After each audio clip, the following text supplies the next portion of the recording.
Today we are going to be taking off the valve cover. So I recently replaced the valve cover gasket. It stopped the oil leak down here. But over here, believe it or not, this is actually cracked. It's cracked down by the bolt. It's cracked right here.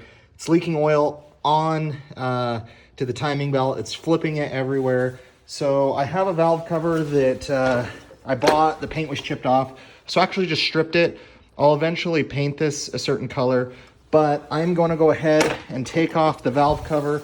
The only thing that'll stop this progress is if the valve cover gasket isn't reusable. Now this valve cover gasket literally was changed 2 weeks ago, so it should be fine, but if it's not, I'm gonna have to get a new one and pick the project back up. So pretty easy to do, just gotta take the PCV valve off, gotta take this off, then have several bolts, the spark plug wires need to be removed, but it should come off pretty easy, shouldn't take too long, and I'll just bring you guys along for the ride and just show you. And yeah, I'm hoping this will solve one of the oil leaks on the car.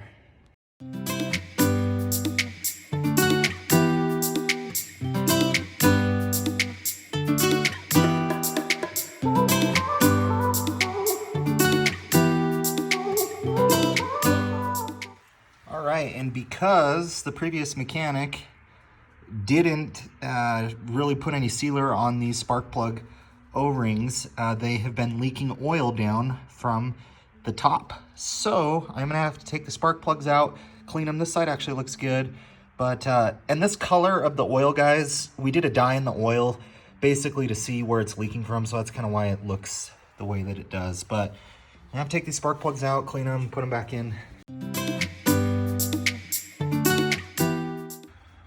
All right, so what we're gonna do is we're just gonna put a fine little bead all around the gasket area with the red RTV gasket maker. I'm gonna do it around the spark plug covers. I noticed previous mechanic, he didn't put any of this stuff in, and yeah, that's not good. So I'm just gonna do a very fine line. You wanna make sure to get this very cleaned out. I recommend using some Q-tips. Just make sure it's really clean because you need a tight seal around here. Try not to put too much of this so it doesn't come squirting out as soon as you put your gasket on. But we're gonna go ahead and apply this and then be able to put all the gaskets and everything on.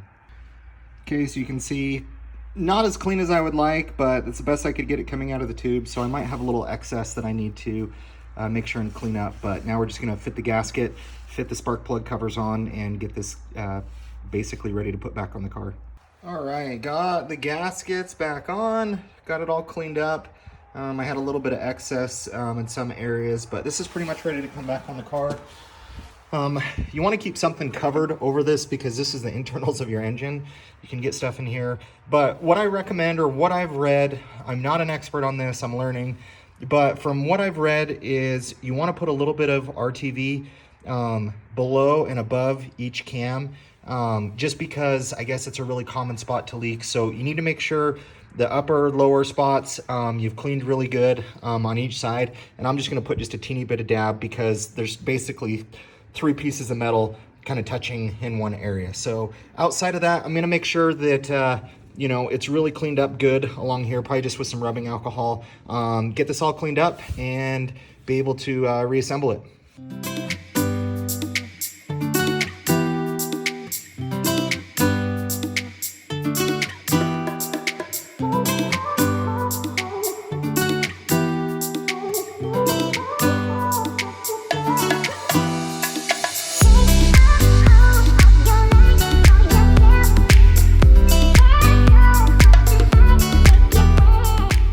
All right, guys, got it back on. So nice to be at this stage. I'm bummed that I broke this brittle little hose. I have a new PCV valve coming. I did have another one on, but from what I've read, you have to go OEM. Pretty sure this has never been changed out. So I have a new PCV valve coming, I think tomorrow. I know I'm not supposed to do this. I have no idea what will happen, but I want to try and start the car. I want to see if oil is leaking out of here. Number one, because if I need to order a new gasket, now is the time to do it because I need to find this hose that hooks up into the lower plenum. So I just want to start it briefly. It probably isn't good for the car. I'm probably not supposed to. I kind of don't care because I just want to see if oil is leaking. I'm pretty sure we should be good, but I kind of want to start it. So we're going to see what it does. Okay, so that made the car idle really rough, but if I put my finger over this to give it some suction, I picked the idle back up. I didn't want to run it for too long. Everything looks good. I'm not seeing any leaks. Everything looks nice and tight.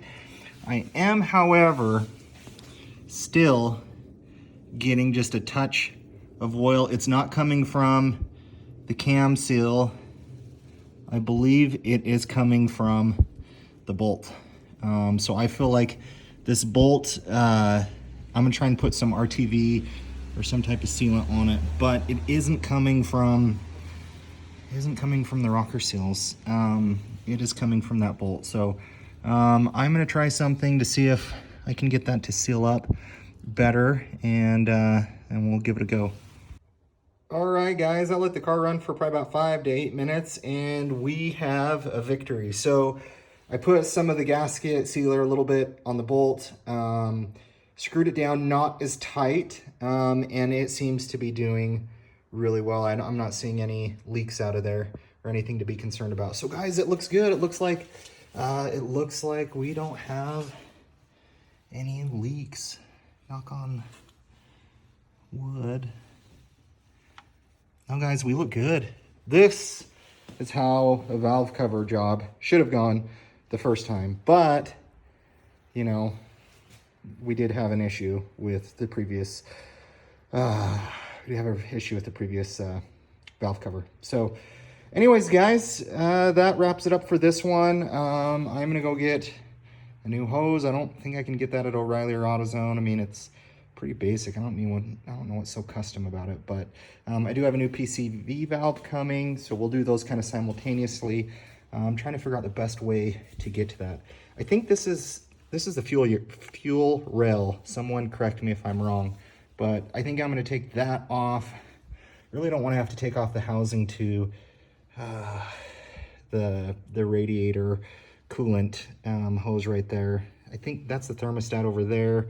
I don't think I need to take that off, but probably gonna have to at least take this off, maybe this guy, to be able to get to it, or I might just take a pair of pliers and see if I can fish it down there, and just do it that way, because if I can, that would be a victory and really, really easy to do. So anyways, guys, that's gonna wrap up this little repair job, but I'm excited because now I can drive the car and not worry so much about oil just kind of creeping on over into the timing belt area.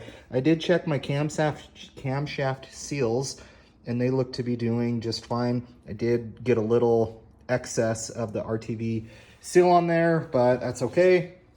So yeah, I know I have some other leaks happening with the car, so we're gonna just continue to examine it, but this makes me feel good that we at least have one knocked out that we don't have to worry about anymore. So anyways, guys, thank you so much. Catch you in the next video.